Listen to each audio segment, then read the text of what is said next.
We're in Mark's Gospel again for this week's devotion, and in chapter 5 we read of an incredible encounter that two different people have with Jesus. They're both in need. Jairus, whose daughter is ill, and an unnamed woman who has been bleeding for 12 years. And so much to tell in these two encounters. It might take us 2 weeks to do so. And in chapter 5 we read this. One of the synagogue leaders named Jairus came. When he saw Jesus, he fell at his feet. He pleaded earnestly with him, "My little daughter is dying. Please come and put your hands on her so that she will be healed and live." So Jesus went with him. A large crowd followed and pressed around him.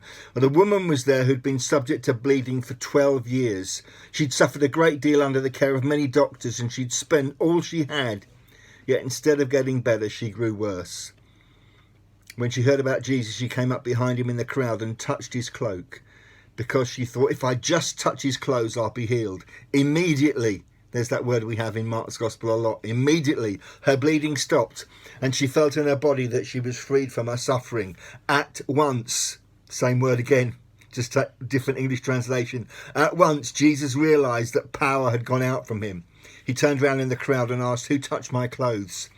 "You see the people crowding against you," his disciples answered, "and yet you can ask, 'Who touched me?'" But Jesus kept looking around to see who had done it. Then the woman, knowing what had happened to her, came and fell at his feet. Trembling with fear, told him the whole truth. He said to her, "Daughter, your faith has healed you. Go in peace and be freed from your suffering." Wow.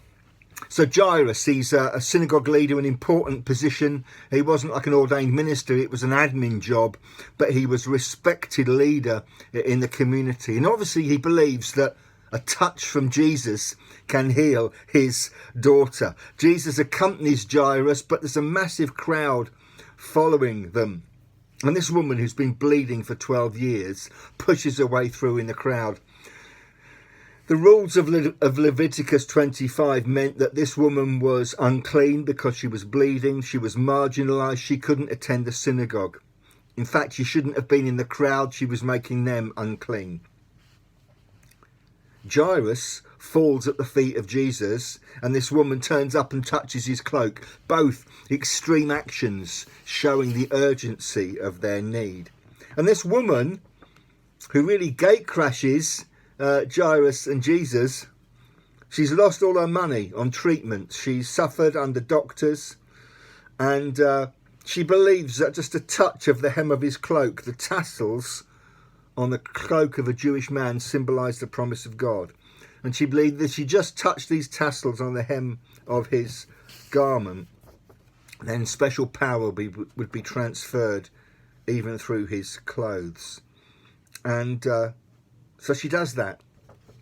And she's after a secret healing. So she goes up, she touches Jesus. Immediately, suffering stops. She knows it, and Jesus knows it as well. He knows that healing energy has gone out of him for somebody's benefit, and he wants to know who.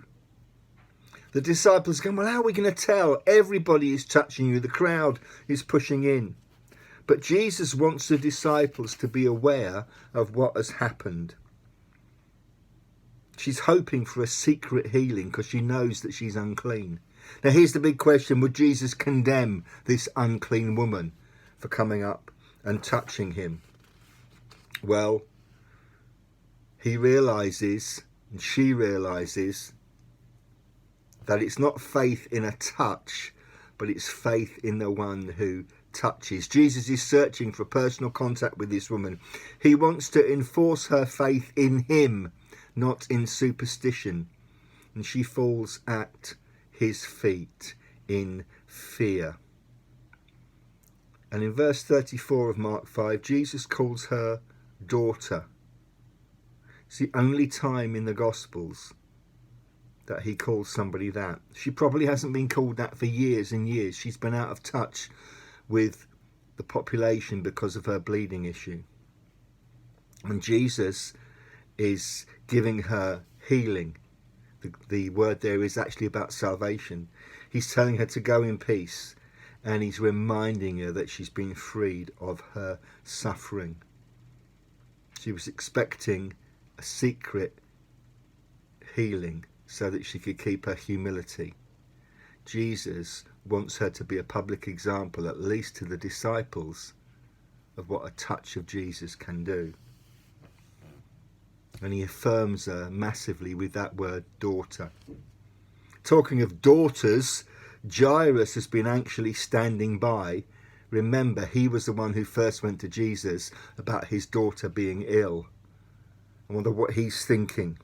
Is he thinking, that woman's stolen the touch of Jesus that I wanted for my daughter? Well, we'll discover a little bit more about this story next week. But until then, be encouraged about how you can reach out and touch Jesus. And even one touch from him can bring instant salvation, healing, hope as he responds to your faith. Bless you.